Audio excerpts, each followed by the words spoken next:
Jacob's story, a journey to the American dream. In a small town south of Chicago in 1995, there was a boy named Jacob. He was born into a poor family where his parents worked tirelessly to make ends meet. His mother cleaned office buildings and his father drove trucks, often disappearing for days at a time. They couldn't afford even basic luxuries, but Jacob always saw hope in his parents' eyes, hope that he too could rise above his circumstances.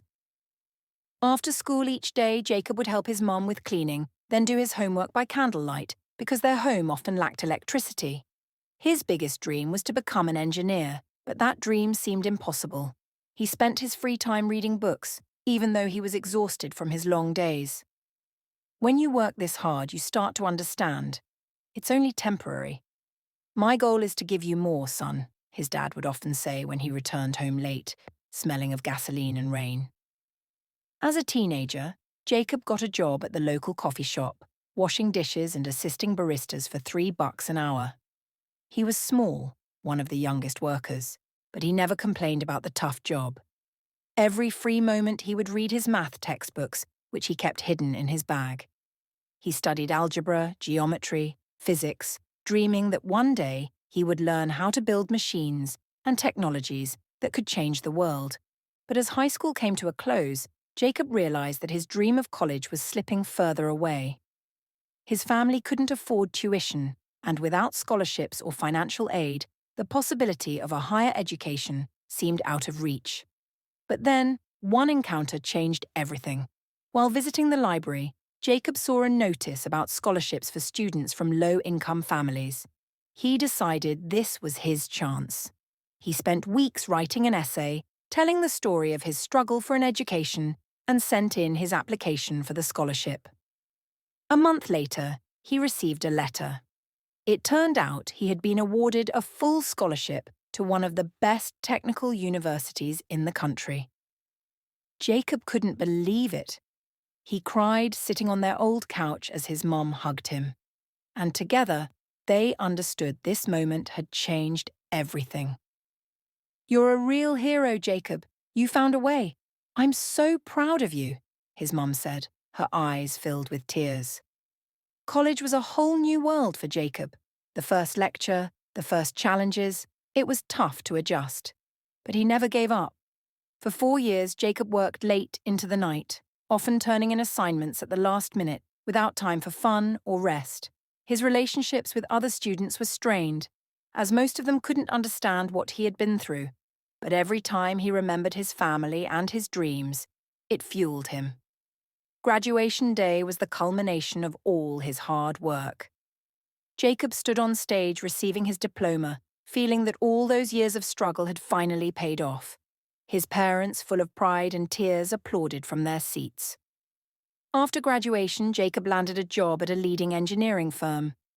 But instead of just growing his wealth, he decided to start his own company, one focused on renewable energy technologies. His engineering innovations helped significantly reduce energy costs in industries, improving the lives of thousands. Jacob became a symbol of the American dream, that it's not just a myth, but a real pathway to change through hard work and determination. He donated part of his earnings to support young people from disadvantaged backgrounds, giving them the same chance for education and a better life that he had once received. His story became an inspiration to many who felt their path was blocked by economic hardship or social barriers. Jacob proved that, with the right mindset and hard work, anyone could rise from humble beginnings and achieve greatness, no matter where they start from. The success of Jacob's renewable energy company skyrocketed. His innovative solutions were revolutionizing industries, but as his empire grew, so did the complexities of his life. The world, he realized, had changed, and so had the very meaning of the American dream. It wasn't enough to simply achieve greatness. Now he had to fight to protect it. Jacob had become more than just a businessman. He was a symbol of hope for millions. He had reached a point where every decision was under scrutiny by the media, the government, and powerful corporations who saw him as a threat. Yet, in the midst of his newfound fame, something darker began to surface. There were whispers in the halls of his company, strange phone calls, and mysterious figures lurking in the background. It wasn't long before Jacob realized that his success had attracted enemies, not just those who sought to steal his innovations, but also those who wanted to see him fall from grace. The first sign came when an anonymous whistleblower leaked confidential documents to the press, casting doubt on the ethics of Jacob's business practices. The accusations were severe: illegal business dealings, hidden contracts, and collusion with corrupt officials. His entire empire was at risk, and for the first time, Jacob found himself questioning the very foundations of the dream he had built. But Jacob wasn't the kind of man to back down. He dug deeper, uncovering a network of corporate sabotage led by some of the biggest players in the industry. It was a web of deceit designed to take him down, to prove that the American dream was nothing but a lie, an unattainable illusion for those who dared to dream too big. But Jacob wasn't alone in this battle. Maria, the young girl whose life Jacob had changed years before, was now a key figure in his fight. She had become a brilliant strategist, using her skills in environmental science and business to help Jacob navigate the corporate minefield.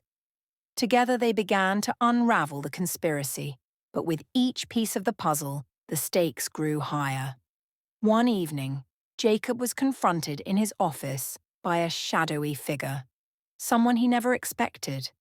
It was someone from his past, a former mentor who had once guided him through the early days of his career. But now, this mentor was working with the very enemies Jacob had been fighting against. The conversation was tense. The man offered Jacob a deal: walk away from everything he had built, and in exchange, he would be left alone. But Jacob wasn't about to give up. "You built this world on your own," his mentor said with a smirk. "You can't have it all, Jacob. The dream isn't for everyone." Jacob knew the truth now. The American dream wasn't just a shining promise of success. It was a battleground where only the strongest survived. And if he was going to keep his dream alive, he would have to fight harder than ever before.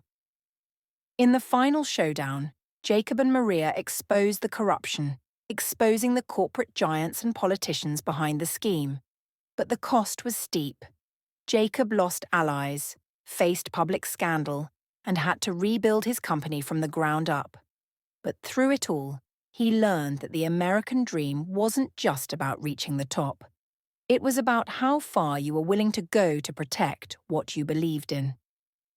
Years later, as Jacob stood before a new generation of dreamers, he shared his story, not just of success, but of the battles fought in the shadows. "The dream isn't a straight line," he told them, his voice steady. "It's a maze. You'll hit walls, you'll fall, but as long as you keep pushing, as long as you fight for it, you can make it to the other side." The legend of Jacob became more than just a tale of triumph. It was a warning. The American dream was still alive, but it wasn't easy. It required resilience, courage, and the willingness to face the darkest corners of the world. And for those who dared to keep pushing, the rewards were greater than they had ever imagined.